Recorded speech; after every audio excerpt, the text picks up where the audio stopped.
The protagonist of our story, Kekyu, eats the fried meat, savoring each bite. But this isn't just any meat. It's from a legendary thunder dragon he hunted single-handedly. To understand his story, one must dive a little deeper. It's the year 1013 of the Holy Calendar, and the month is June. The Western Kingdom rules this land, and within it lies a peaceful village named Joan, known for its friendly people. As Kekyu enters, his eyes fall on the village guard, who looks weak from hunger. The old man welcomes him with a smile. Kekyu, amused, teases him about still being alive. The old man replies with a grin that even death's probably waiting for him to retire first. He then laughs and insists he's still energetic.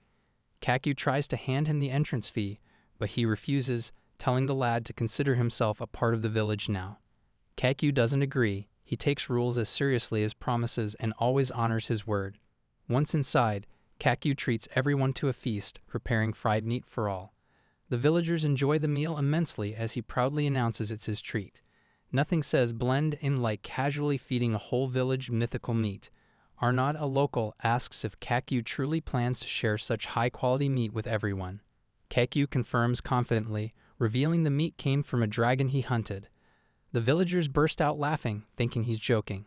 They tell him no one has ever managed to hunt the legendary thunder dragon.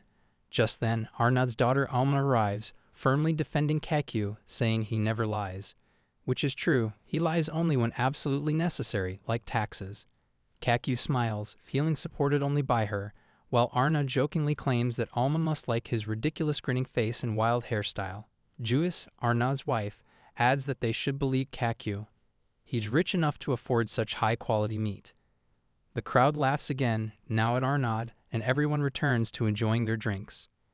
The old guard, now tipsy with joy, declares he'll marry off his granddaughter to Kekyu. Laughing, Kekyu playfully says they should ask for his consent first. The celebration continues into the night. Arnaud offers Kekyu to stay over, and both Kekyu and Alma look genuinely happy. But the mood shifts when Juice, who's pregnant, feels pain and Arnaud rushes to her side. Amid this, Kekyu inquires about the baby. Juice, smiling, credits the energy of the baby to the nutritious meat he provided and mentions she's in her final month of pregnancy. Alma's eyes light up with happiness. Kekyu thoughtfully shares that he plans to return to the village next month. Hearing this, the family is delighted. Later, in the quiet of his room, he lies down, completely exhausted. It feels miraculous to him to be living such a normal life. Long ago, he had lost his first life in Japan, and because of his misdeeds, he was cast into hell, reborn as a demon. His time in hell was horrifying, always near death, constantly surrounded by high-ranking demons. The chaos stemmed from the strained relationship between Satan and Zeus, leading to endless wars he had no choice but to witness. Normal life felt like a fantasy then. Honestly, it was less divine war and more mythological family therapy gone wrong. But somehow he survived 2 long years in hell using wisdom and wit. Eventually, a great war in hell reached a dangerous peak. Both opposing forces prepared for all-out battle, and a massive surge of supernatural energy was released. Amid the chaos, Kekyu found a chance to escape. At first he thought he had died, but when he awoke, he realized he was in a completely new world. Understanding this new reality took time. He disguised himself as a human and pretended to be an amnesiac. Slowly, he learned the language and began to enjoy life again. To him, this peaceful life feels like a reward for surviving hell. Hell had screaming demons. This place has gossiping Monties. Same energy, fewer horns. He can now eat good food and sleep peacefully. And yet, his hellish experience still serves him well, making him incredibly strong in this world. Lost in thought, he suddenly leaps from his bed and bursts into evil laughter, declaring to himself that it would be a crime not to enjoy this new life. Which would be ironic, coming from someone who's technically committed multiple war crimes in hell. But he doesn't realize Alma has heard everything. She had just come to his room to drop something off. For a brief second, an awkward silence settles between Kekyu and Alma. Breaking it, he asks what he can do for her. Alma responds that she came to give him some water and hesitantly adds that she brought a pair of gloves for him as well. Embarrassment colors her cheeks as she admits she made them herself, having learned the technique by observing her father. She explains she doesn't want his hands to get damaged while steering the horse. Kekyu slides the gloves on and notes how perfectly they fit. Alma beams with joy, thanks him softly, and she blurts out, almost as if possessed by sudden courage, that it's for his future husband. The moment she says it, she panics and flees the room. Kakyu calls out good night after her, then gazes down at the gloves. As Alma walks down the stairs, she is overwhelmed with happiness. Meanwhile, Kakyu lies on his bed, reflecting. He thinks to himself that he is a demon, he doesn't need gloves, and he certainly doesn't want to get married. He doesn't desire a family. With these thoughts, he falls asleep, reminded once again that demons don't age. Morning sunlight spills over the peaceful village. During breakfast, Arnaud invites Kakyu to join him for a fishing trip after the meal. Later, as they fish together, Arnaud glances at the gloves Kakyu is wearing and immediately recognizes them as the ones his daughter made. With mock jealousy, he shouts that he'll never get his daughter away to him. This is how men bond, by yelling at each other while holding slippery fish. Kakyu, unbothered, replies that there's no need to say it, he already knows. Arnaud gets closer, yelling again, demanding what Kakyu just said about his daughter. Kakyu shouts back that he'll never become Arnaud's son-in-law. The two continue bickering playfully, teasing one another. Curious, Kakyu asks what Alma even sees in him. Arnaud muses that perhaps it's because Kakyu once saved her life.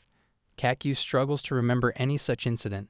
He blinks once he saved a cat from a tree. Maybe that counts. Arnaud explains that Alma has always been a weak child, though her energy often hides that fact. Many believed she wouldn't live past 10. But 1.5 years ago, when Kakyu first arrived with some meat and spices, things changed. After consuming those, Alma's health began to improve drastically, and now she stands healthy before them. Arnaud admits he was initially unsure about trusting someone with an unknown background who didn't even speak their language, but now he is grateful. The whole village appreciates Kakyu for all he's done. As he reflects on how kind and thankful everyone has been, Arnaud suddenly catches a fish and triumphantly announces that they're back on topic. Holding the fish, he mentions that he received a draft notice from the council.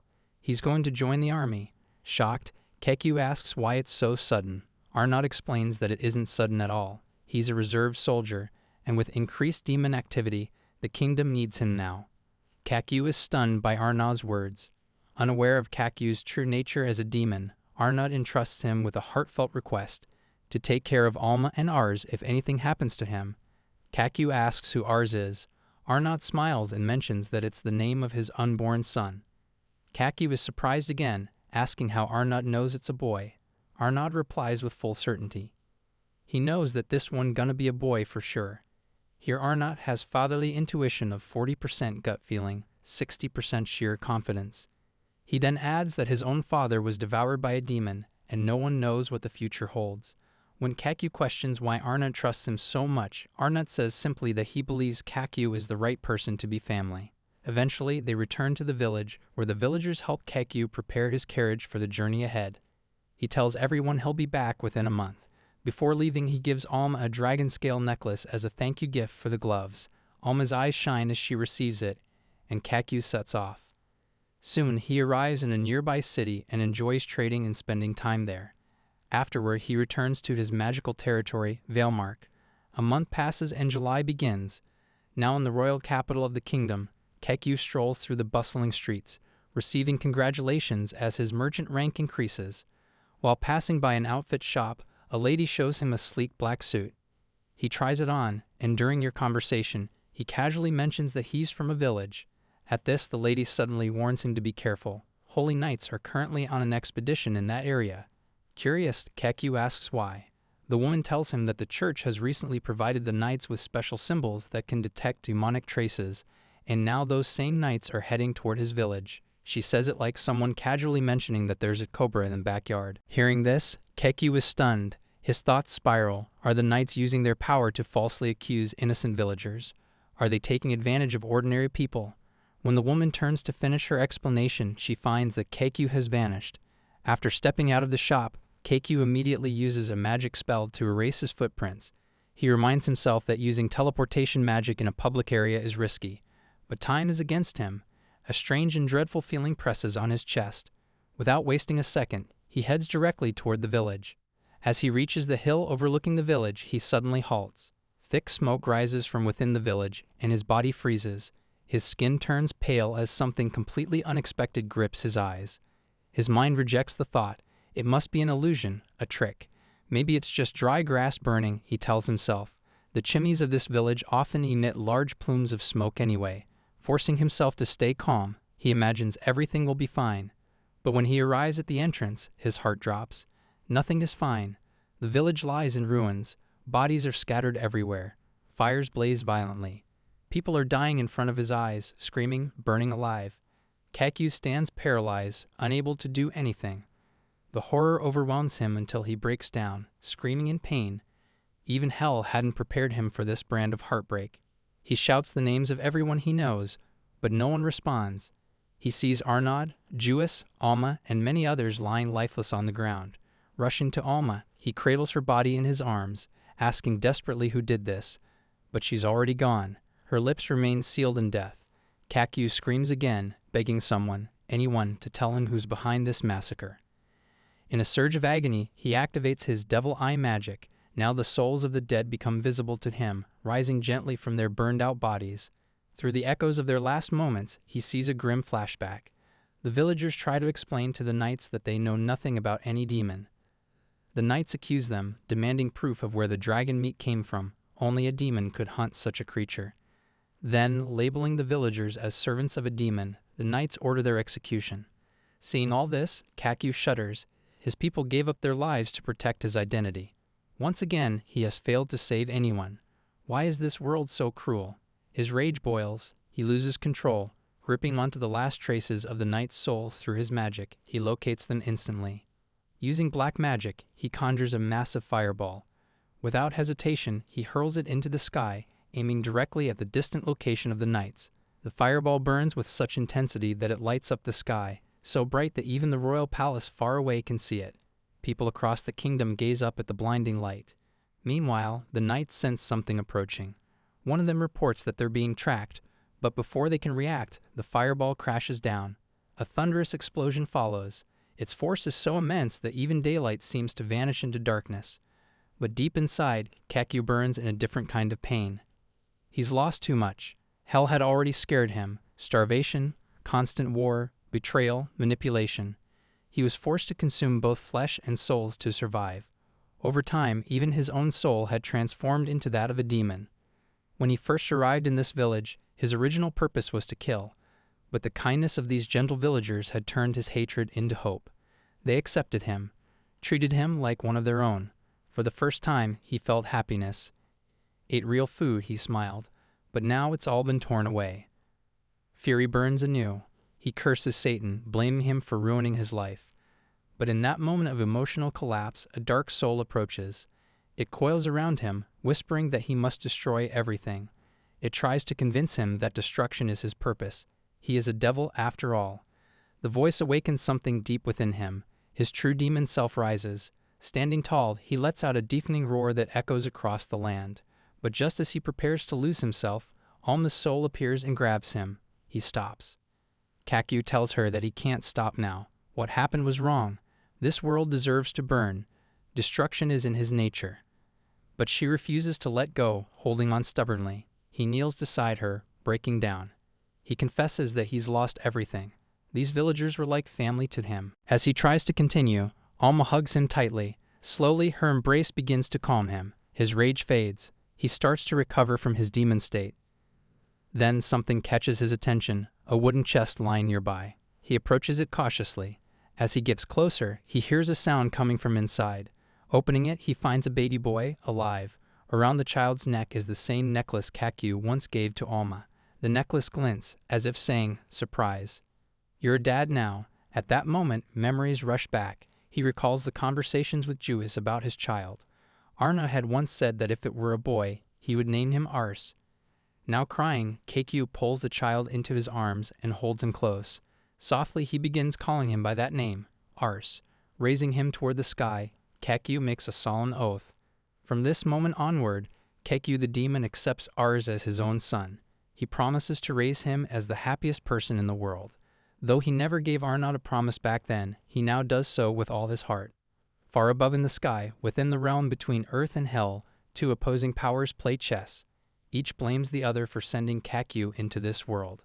They remain curious about his life, but Satan is informed that these villagers, and even Kakyu, will eventually be burned in hell, and so the fate of Kakyu is sealed.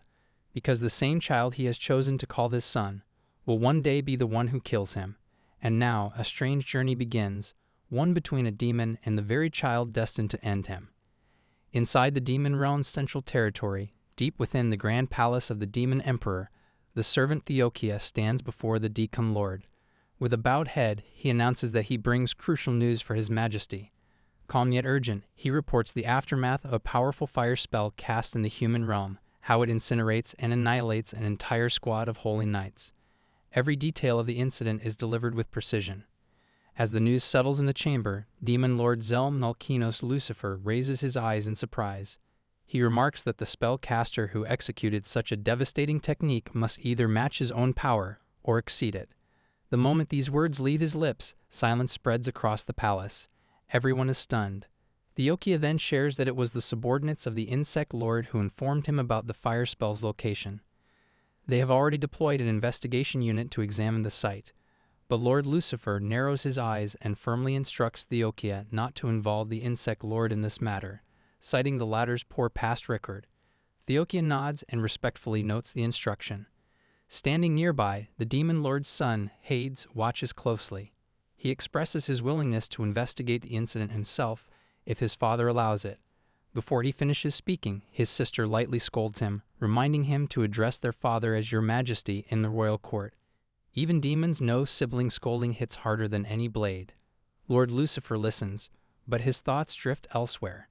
He reflects on how this mysterious spellcaster keeps their presence hidden in the demon realm, using magic to erase every trace after stepping out into the world. The precision and secrecy trouble him. If this being can ambush and eliminate holy knights with ease, they are clearly a threat, even to him. He vows to make this person fall into his own hands someday. Meanwhile, in the human realm, within the heart of Kalamura Church Nation, a grand celebration erupts across the royal palace. After many years, a daughter has been born into the royal family, and the people hail her as the new saint. The 58th Pop himself stands at her side. With a gentle voice, he tells the infant princess that although he grieves the loss of his knights, her birth brings blessings to their home. According to legends, this was foretold. The knight commander, standing nearby, proudly notes how the masses are celebrating her arrival. This is a day of joy, a rare and precious moment that renews hope for their kingdom. He adds that for now, they must set aside political matters and focus entirely on the saint's celebration. The knight commander stands proud, secretly wondering if this counts as a paid day off. Yet suddenly, the Pop's expression shifts. In a serious tone, he alerts everyone that danger is approaching the human realm. Still, he reassures them, there is no need to worry. He believes this child will one day guide a true hero. Even during divine prophecies, the Pop knows how to keep the crowd emotionally manipulated. With that, the atmosphere lifts again, and the celebrations continue. If one views the world's layout from above, the structure becomes clear. The entire world is balanced upon a vast world tree. The highest layer is the heaven realm, the middle is the human realm, and the lowest is the demon realm. Within the human realm, across one of its continents in a quiet village, Kekyu now lives. From above, the world tree resembles a multi-story cake of divine drama and poor boundary enforcement. Months have passed since he adopted Ars. He takes care of the boy diligently. Daily he teleports a few goats nearby to obtain fresh milk. Thankfully, Ars is healthy and growing, but perhaps a little too energetic. Kekyu constantly wonders if human babies are truly meant to have this much stamina. He discovers human infants are like tiny, unpredictable weather systems with more noise. More than anything, Kekyu struggles with calming Ars whenever he cries. He quickly learns that hunger is usually the reason behind it. As soon as he realizes this, he warms goat milk and pours it into a feeder. He has trained himself to prepare it with care, adjusting temperature and quantity. But Ars doesn't like the taste. The moment he drinks it, he spits it out, letting the milk drip from his mouth. Ars rejects goat milk like a food critic with very high standards and zero mercy. Kekyu quickly figures out the problem. Goat milk has a slightly different flavor than normal, so he tries refining it and offers the bottle again. Still, Ars reacts the same way. Now Kekyu starts to feel the pressure. He struggles, but he doesn't quit. Motivating himself, he returns to the task, determined to figure it out. In truth, Kekyu has no experience raising children. At this moment, he starts to believe Dad stands for desperately attempting daily survival. This is all new to him, and yet, compared to the hardships he faced in hell, starvation, war, betrayal, he finds that raising Ars might be the hardest challenge of all. He acknowledges to himself that he underestimated the effort it would take. Despite surviving in hell using clever tricks and strength, none of that prepared him for parenthood. But now, this challenge hits him harder than any demon ever has. He once survived a siege by eating lava bugs. But this is worse. Kakyu tries every possible way to keep little Ars happy. From cleaning the house to using spells to lull him to sleep, he puts in effort beyond reason. He understands that raising a child without a mother is a challenge of its own. Yet whenever he sees Ars peacefully sleeping, the child's angelic face brings a rare smile even to a demon. Kakyu feels as if his own exhaustion fades just by watching him. He imagines Arnaud and Juiz must have wished for something similar. Lost in thought, he nearly falls asleep himself, but snaps his eyes open at the last second, reminding himself that since Ars is sleeping, it's the perfect time to get other tasks done. With a wave of his hand, he uses magic spells to complete the chores, washing, chopping wood, tending livestock. But during farming, the heat overwhelms him, and he pauses to gaze up at the sky. At this point, a look at Kakyu's home becomes essential. After erasing his traces from the Holy Night incident, he relocated to a distant region within the Elven Federal Kingdom. His new home is actually a renovated ancient elven fortress, now semi-submerged underground. He lives in a cool, temperature-controlled room with Ars. The location is carefully chosen, far from human settlements, hidden away for safety. Around the area, Kakyu sets up magical barriers to prevent detection by those with heightened senses. He recalls how in hell, homes were built and destroyed the next day. Compared to that, this place feels like a blessing. He even entertains the thought of expanding the place into a castle, but quickly dismisses it. He briefly considers summoning a dragon maid, then remembers how that ended last time. He knows being too flashy would risk exposure. For now, this is his dream home, the one he's waited years for. Then, without warning, a bolt of lightning tears through the roof, jolting Kakyu into a panic. The bolt of lightning is so random, even the weather spirits file a complaint. He races inside, terrified for Ars, only to find the child giggling and playing, completely unharmed. Relief and surprise wash over him. He notices a smoldering hole in the ceiling and wonders if this is the work of a demon or beast, because the weather is perfectly clear. While he's still assessing the situation, Ars suddenly sneezes. Kakyu barely reacts in time as a burst of fire shoots from the child's mouth and scorches his face, leaving it blackened like coal. Some babies spit up milk. Ars spits fire. Kakyu is adjusting and stunned. He realizes this child isn't ordinary. He considers the possibilities. Perhaps the people of this world can naturally use minor magic, but Ars' abilities are on a different level. Then it hits him. It must be the dragon meat. During the time Ars' mother was pregnant, she had eaten the meat Kakyu brought back from the village. Ars, being the only child born after such consumption, inherited the latent effects. Kakyu now understands why the boy is growing so fast. He has been born with dragon-type magic powers. The weight of this truth hits him hard. Ars now bears a burden of a dangerous inheritance, making it nearly impossible for him to live as a normal human. From this point on, Kakyu knows he's the only one the boy can rely on. Determined to manage the chaos, Kakyu conjures copies of himself using earth transmutation magic. He names them the mini Kakyus, giving them free will and assigning them household tasks. The mini Kakyus try their best. Their best is unfortunate. Their efforts only make things worse. Nothing gets done properly, and Kakyu ends up constantly correcting them. Eventually, he loses patience, punches them all out of existence, and admits he needs to put in personal effort instead of shortcuts. To motivate himself, he compares child rearing to the harsh work he did in hell and convinces himself that raising one baby should be easier. Letting out a mischievous chuckle, he proudly declares to the cheerful Ars that he, as the boy's dad, will raise him well. However, something begins to stir in the shadows. Outside the home, hidden among the bushes, a group of goblins watches silently. Time passes quickly. 2 exhausting weeks go by. Kakyu hasn't had proper sleep, and he's overwhelmed. Between feeding, cleaning up after poop, constant crying, and Ars' new habit of escaping, his patience wears thin. He doesn't even find time to repair the damaged roof. Worse, Ars becomes unnaturally energetic. Explosions, water cannons, and electric shocks have become part of the daily routine. The daily explosions make Kakyu wonder if he's raising a baby or housing a military project. While reflecting on everything, fatigue hits him like a brick. All he wants now is to sleep. He sits beside Ars after putting him to sleep, quietly watching the child's peaceful face. Gradually his own eyes begin to close, and he drifts into sleep as well. In his dream, fragments of his past life return. He sees himself pleading with his father not to transfer him to another school, but his father remains helpless due to work commitments. In his dream, he negotiates like a dramatic teen protagonist, and loses like one too. Young lad, unwilling to accept the move, decides to find a way to earn and stay near his school on his own. His mother tries to reason with him, explaining that his father is making sacrifices for his sake, but he remains firm. He wants to carve his own path, believing he never asked for their efforts or interference. Despite their attempts to make him understand, the distance between them remains.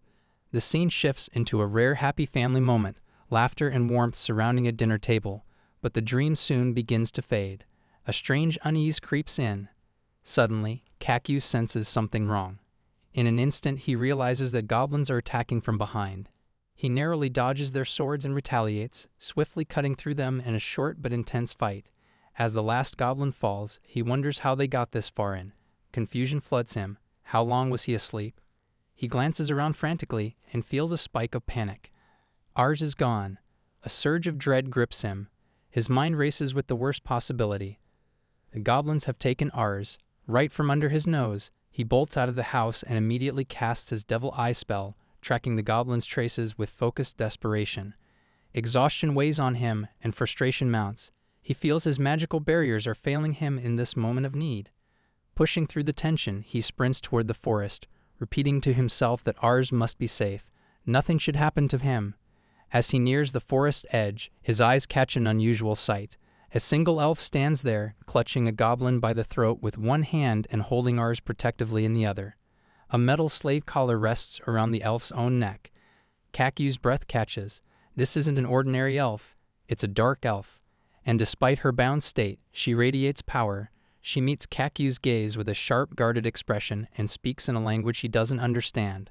Ars sees Kaku and instinctively reaches out, calling him with a baby-like Dada. Just then, the elf's master approaches. The man explains they were heading toward the holy city when they encountered the goblin with the child. Realizing the danger, the elf saved the baby. He calls the elf by name, Urza, and instructs her to hand over the child. But as she steps forward, Urza hesitates.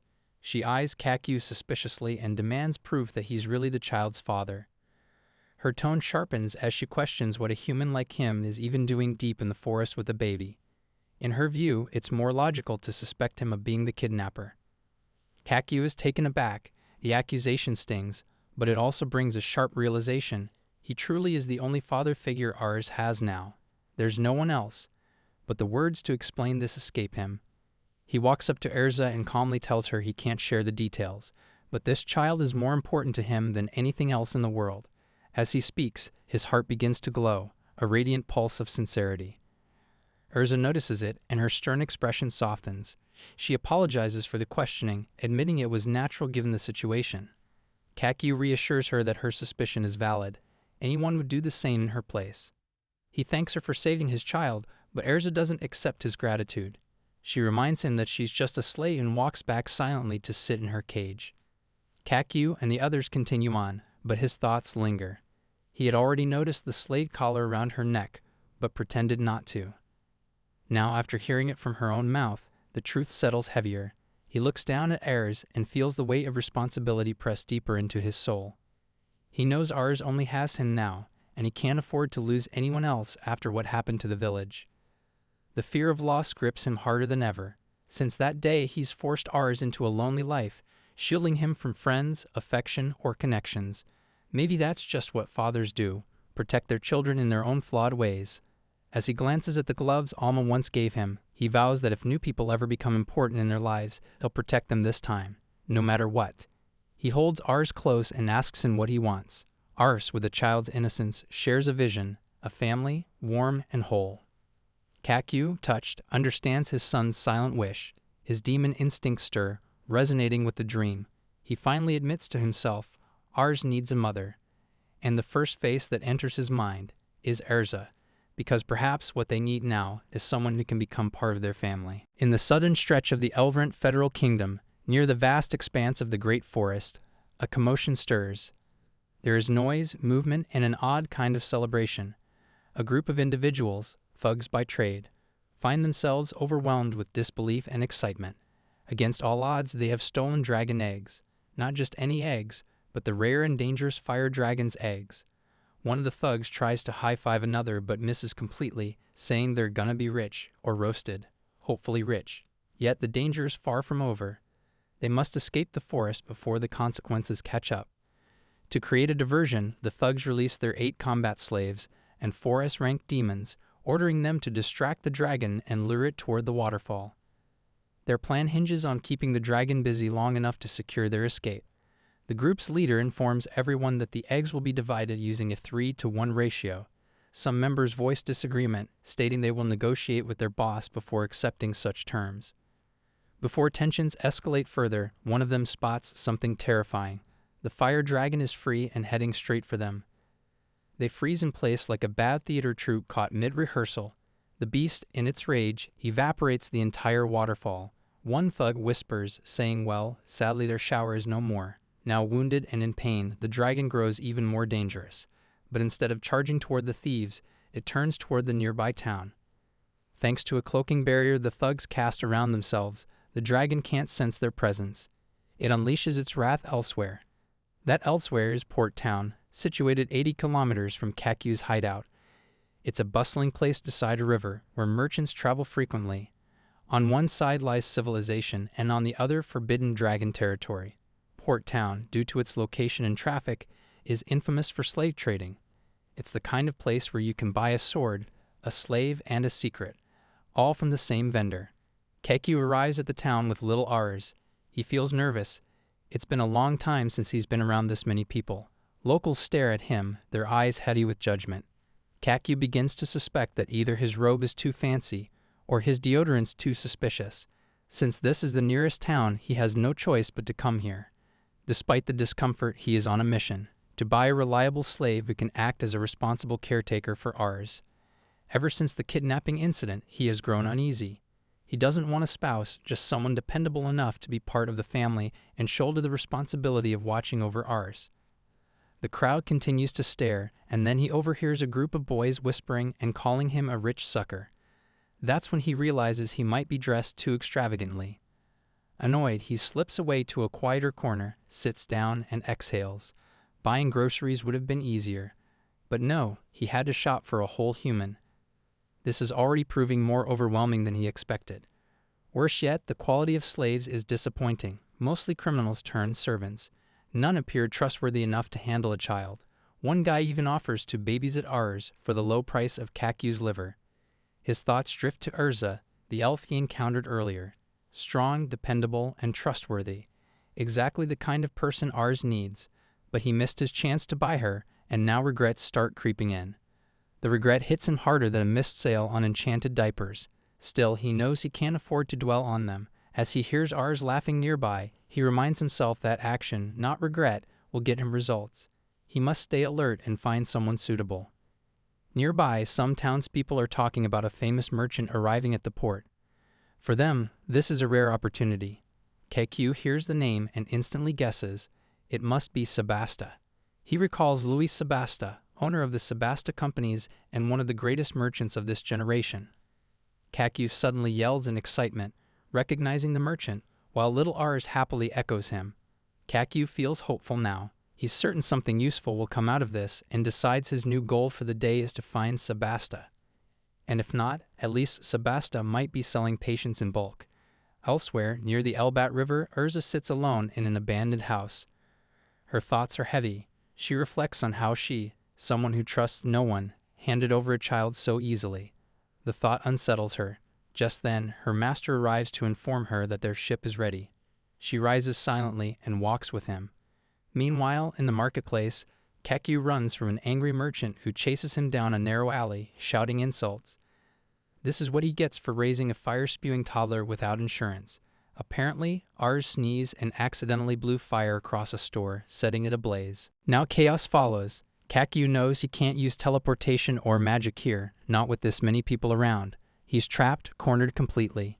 Trying to reason, he offers to pay compensation. But the merchant responds with harsh words.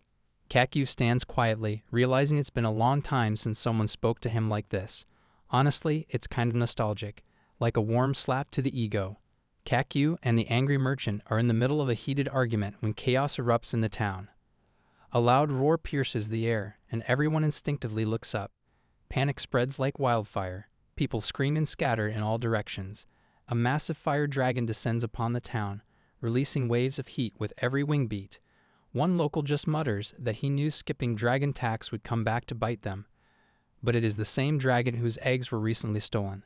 As soon as the dragon locks eyes with Kakyu, it lets out a blazing fire breath. Kakyu quickly casts a magical barrier around himself and Ars, shielding them from the flames. He grits his teeth in anger, wondering what could have happened if the attack had harmed Ars. His voice trembles with fury as he questions the possibility. Ars, meanwhile, is busy trying to boop the dragon's nose with a stick. He finds it strange that the fire dragon has left the forest and come all the way here. He knows he shouldn't get involved in this matter, but as he looks around the town, now consumed by fire, he falls silent. He stands still, lost in thought, holding Ars close in his arms. He wonders if he really should just turn away and escape. Meanwhile, aboard a boat heading away from town, Ursa and the merchant watch the flames rising in the distance. The merchant stares in shock, unable to comprehend how a fire dragon reached the town. He immediately orders his servant to turn the boat around, deciding he has no intention of returning to that burning place. But Ursa's eyes stay fixed on the distant chaos. She notices the frightened crowds and the destruction spreading fast. The merchant fails to understand her hesitation, but before he can say more, Ursa leaps off the boat and begins running toward the town. The merchant watches her disappear into the distance, muttering under his breath that the girl is completely fearless before he sails away. Inside the town, Kakyu clutches Ars and struggles with indecision. He knows that if he engages the dragon, the church might discover his presence, a risk he cannot take, not when Ars could be in danger because of him. He tries to convince himself that choosing not to fight isn't wrong. No one will blame him, he mutters, knowing full well that Ars absolutely will. But as he watches the dragon destroy everything in its path, his inner conflict deepens. Suddenly, a massive enchanted chain crashes into the dragon's foot, wrapping tightly around it. The dragon roars in frustration, struggling against the restraint. A blur races upward along the chain, its Ursa, sword in hand, racing straight toward the beast. She leaps, slashes, and strikes, moving swiftly around the dragon, targeting every vulnerable spot she can find. Ursa keeps the dragon distracted, dodging flames and retaliating with precise attacks. She begins binding the dragon with reinforced ropes as she fights, using every trick she knows to keep it under control. At last, with a final empowered swing, she slices the dragon's wings straight down the middle. The creature crashes to the ground, unable to fly. From the ground below, Kakyu watches in disbelief. Part of him wonders if she eats dragons for breakfast. With tea, he recognizes the elf from the forest. It's the same one. He stares in awe as she stands on a rooftop, keeping her eyes locked on the grounded dragon. Ursa wonders how such a beast reached the town, but she knows it must be a result of human interference. She understands that she can't win against the dragon at this rate. Yet seeing people fleeing in terror around her, she chants a blinding spell. The magic strikes true, rendering the dragon temporarily blind. Kakyu watches silently as Ursa switches to a body-strengthening spell. She launches another barrage of attacks while the dragon is still disoriented. The townspeople are stunned, watching the lone elf take on a fire dragon with relentless courage. Ursa pushes herself to the limit, her magic flaring with every swing. But the strengthening spell drains her energy fast, and her movements begin to slow. Kakyu realizes that she's simply buying time for the townspeople, sacrificing herself to keep others safe. And here he is, thinking she looked like someone who'd fight over the last cookie. As her magic fades, Ursa still refuses to back down. She prepares her next attack when suddenly, the dragon fires a direct blast at her. The flames engulf her. Gasps erupt from the townsfolk, believing their only protector has been defeated. Ursa plummets from the sky, landing straight into Kakyu's arms. Kakyu saves her just in time, cradling her gently. He softly expresses gratitude for saving his son the day before and tells her that he cannot let his son's savior die in front of him. Ursa's eyes widen as she finally recognizes Kakyu. She struggles to ask what he's doing here, but he explains that there's no time for questions. He asks if she can cast her blinding spell over the entire town. Ursa hesitates for a second, confused, but he insists. If she can do it, he just needs a few seconds. Then, without waiting, he hands Ars to her and tells her to keep him safe. He's got a meeting with the dragon to attend. Urza blinks in surprise, unsure what's happening, but something in Kaku's eyes earns her trust. She begins casting the massive blinding spell, even as her body collapses to the ground from weakness. Meanwhile, Kaku walks calmly toward the dragon. Behind him, townspeople whisper to each other, confused as their vision fades. None of them can see clearly anymore, uncertain of what's going on. In the center of it all, Kaku calls out to the dragon. Somewhere in the chaos, Ars claps like he's at a magic show.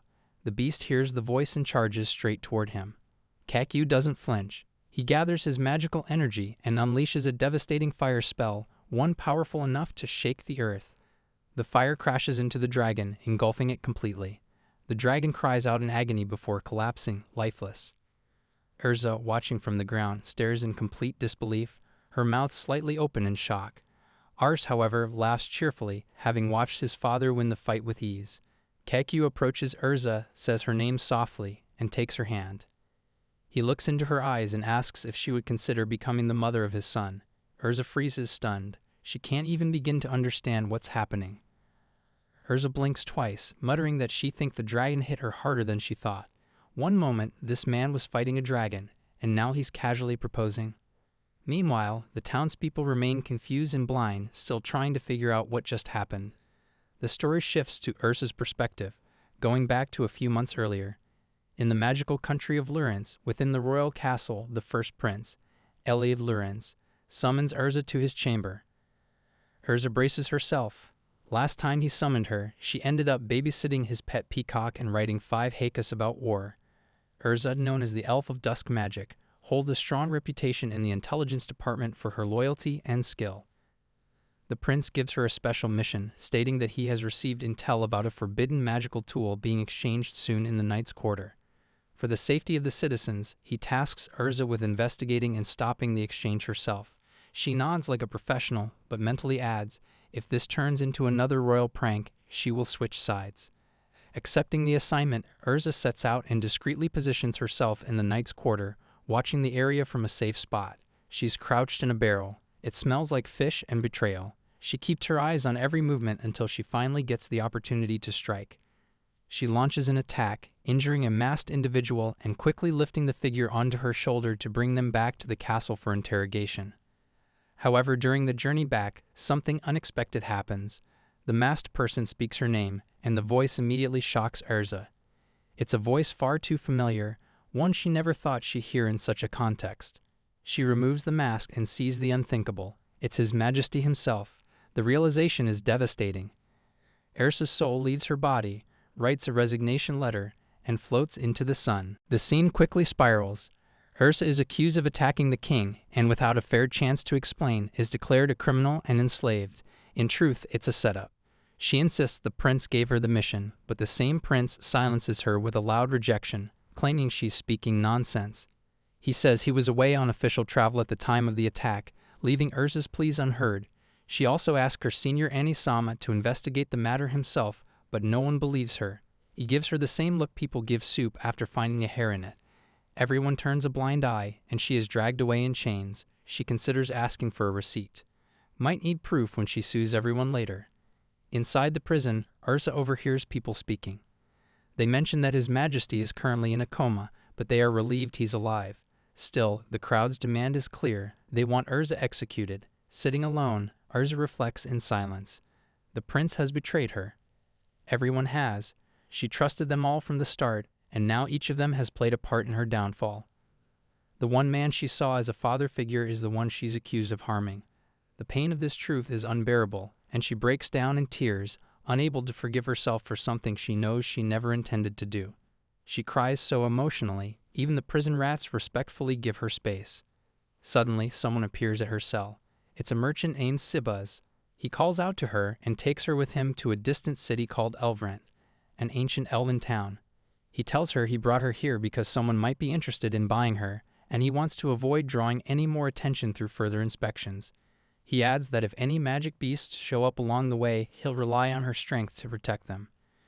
During this journey, Urza encounters a young boy named Ars, kidnapped by goblins. She punts a goblin so hard, its ancestors feel it. She rescues him, and throughout the fight, one thought dominates her mind. She wants to atone, but she doesn't know how. As the battle ends, she hears someone thank her for the first time in ages. It's Kakyu.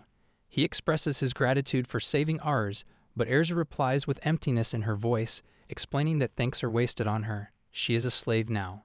Ars stares at her like she just told him cookies are illegal. Back in the present, after defeating the dragon, Kakyu surprises her with a proposal. He asks her to become the mother of his son. The words leave Erza frozen, struggling to comprehend what he just said. Kakyu quickly becomes embarrassed, as if smoke is rising from his head in awkwardness. He's blushing so hard he could cook rice on his face. He tries to understand what he even meant himself and begins to fumble over his explanation. Before he can properly express himself, the merchant appears.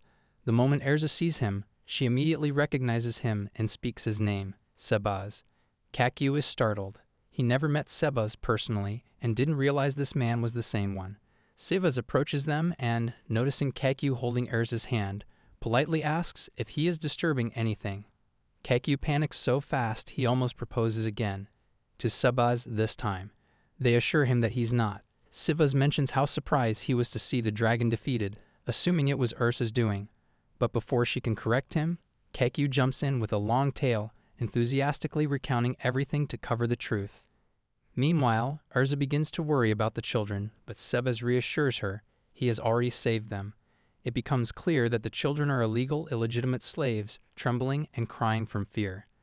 Erza walks up to them, gently embracing them and assuring them that they are now safe. As she comforts them, Kakyu stands back, silently watching her. Sebas explains that they will hand over the rescued children to the Holy Church through his subordinates. He then turns to Erza and inquires what she plans to do during this time. Addressing Kakyu, Sebas also asks if he wants to buy Erza. Kakyu nods and answers that he does, but first wants to clarify a few things.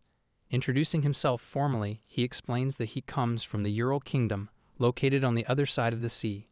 He states his wish to make Erza the mother of Ars and his wife. She wonders if boldness is a Ural trait, or if Kakyu just hit his head as a child. The reason, he says, is that her words and actions during their last encounter deeply impressed him, particularly the moment when she saved Ars' life. Kakyu expresses that he wants to entrust Ars to someone he can truly rely on. He asks Erza to think about his proposal, not as a slave, but as an equal, asking if she would choose to become a strength for both him and Ars. Erza, however, refuses. Kakyu looks like someone just told him swords are illegal. She reveals to him that she has committed a serious crime against His Majesty, a crime whose usual punishment is death. She doesn't want to be forgiven without atonement. In her eyes, she's unqualified to be anyone's mother. Kakyu quietly accepts her refusal and apologizes for making such an unreasonable request. But Sebas seems to have something else in mind. Clearing his throat to gather their attention, he casually mentions that his ship and the port still need repairs, which will take some time. Erza immediately volunteers to help, but Sebas insists that she and Kakyu should rest instead.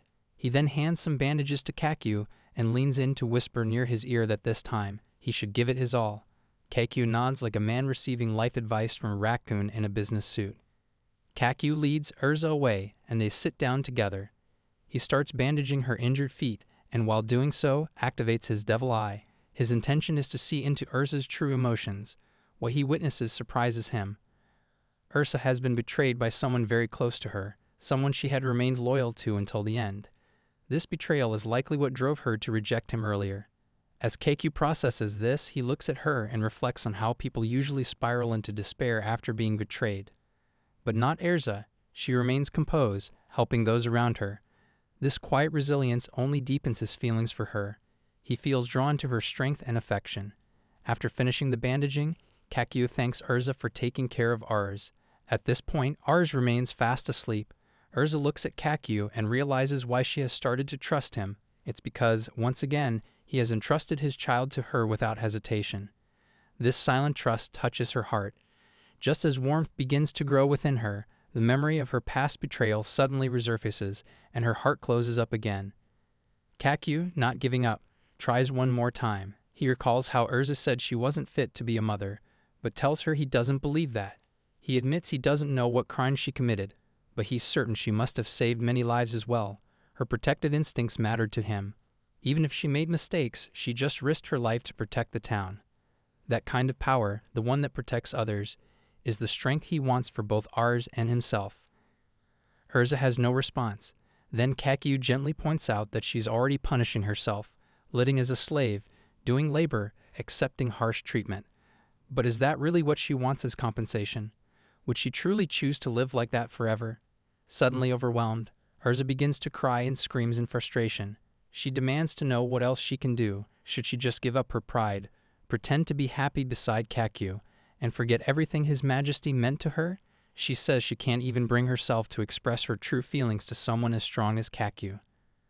Her voice rises sharply, and as if in response, a gust of wind passes through. Ars stirs awake. Urza immediately switches into a motherly mode, gently soothing Ars back to sleep. Kakyu watches her and smiles. He tells her she was right, she is strong, but even he cannot take care of Ars the way she does. He isn't even good at changing diapers. He once tied one on backwards. Ars peed down his own armor. He confesses that once, when he got distracted, Ars was kidnapped, and that's why he doesn't want to raise the child alone. He asks for her help, not just for himself, but for Ars too. He adds that he wants to help her with her atonement as well, and then extends his hand to her, asking if she will accept his help.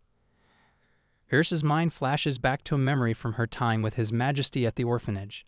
He had once told her that raising those children was his own form of atonement.